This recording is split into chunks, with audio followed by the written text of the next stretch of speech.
Yan o.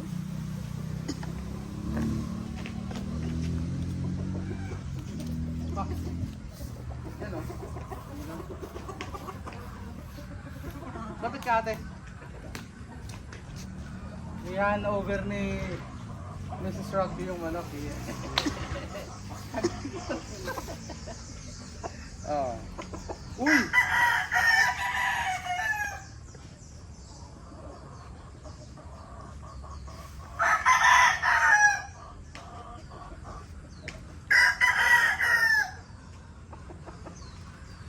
Walang pakuntihan.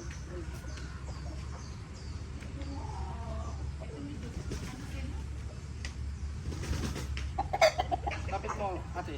Lapit mo. So check natin yung television ni mami.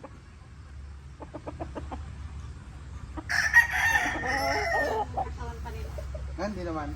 Kunti na lang.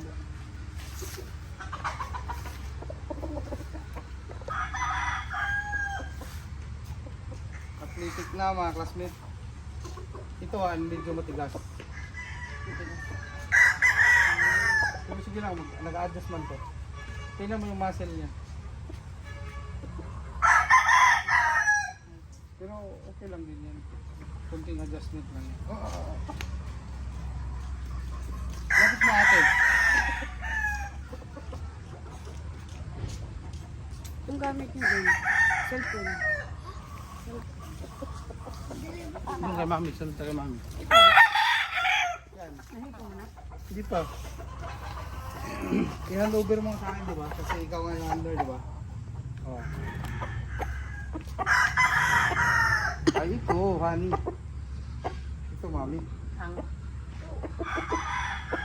Ito maganda katawan. Itong...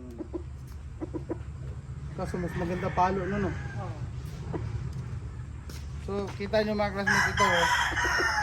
Kung katawan talaga to maganda. Uy. Pero kulang naman yung palo niya. Yun, 3/4 sweater yun eh. So, sa belt ng katawan nila talaga, ganun siya. Dito tayo.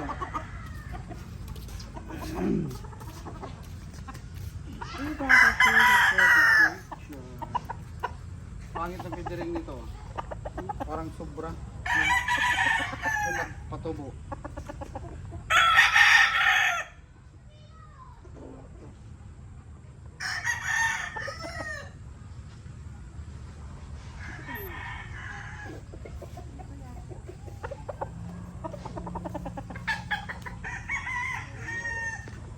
There's always... Dito ate. Hindi na awain. Mabait ka na. Sige. Diba?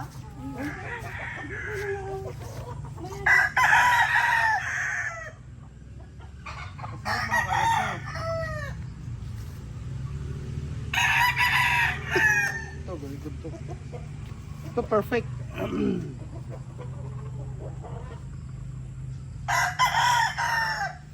Ito, bahala ka. Gagaan to. Pero okay na to. Nabigat siya. Hindi, sakto lang yan. Ito ang gusto kong bigat. Kasi pag masyadong magaan, magiging ampaw yung palo mga classmates ko, wala nang diin.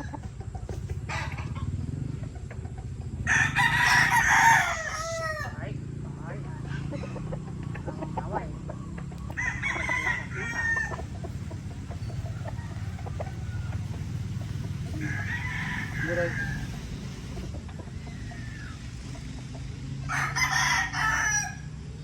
Okay, salami.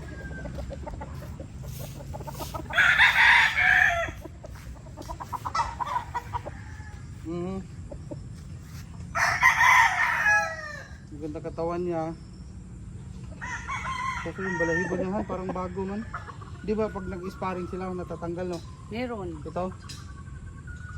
Ito ba yun? Meron. Matanggal lang ano. Bata yung balahibo niya.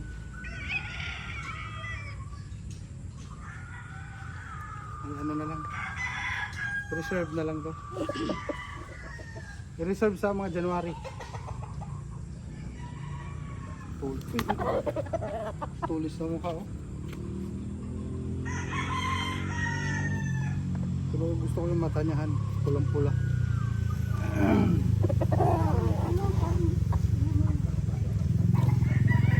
Ito puti. Walang ito niya. Itong idol ko. So mababa sa tingnan, no?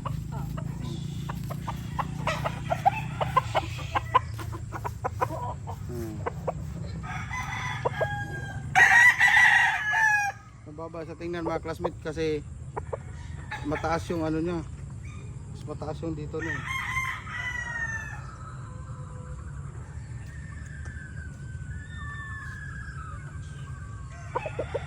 So gusto ko yung laro nito. No? Halika kami, okay naman sa Ben. What's the problem?